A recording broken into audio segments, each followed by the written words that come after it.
today, I think there's a hustle culture that happens about hard work will equal wealth. And that is actually not true at all. And we have seen over time, if hard work would equal wealth, then the person who runs my laundromat would make just as much as Jeff Bezos. And we know, there's an incredible video out there that I can't remember who did it, but it basically shows for the 60 seconds that Jeff Bezos is in the video, how much money Jeff Bezos is making every single second as he walks around the factory.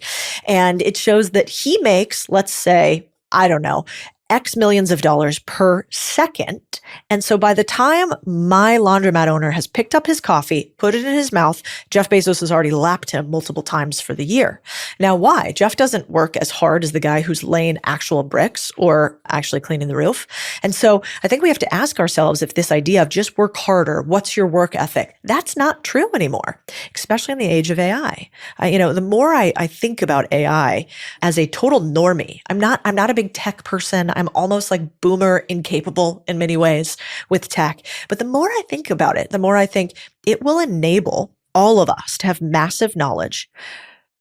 And because we'll all have massive knowledge, we will actually have to perform better because everybody will be able to do a mid-level execution. Very few people will be able to stand out amongst the noise. And we're already seeing this 47% increase in creators just this year online.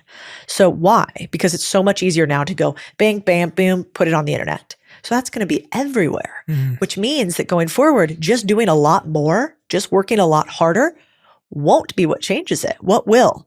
Taking a moment to look at what do I know different than anybody else?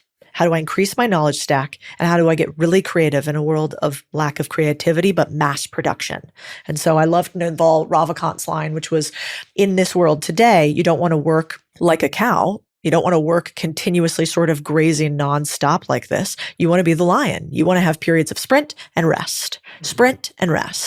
And that will be what the top performers do.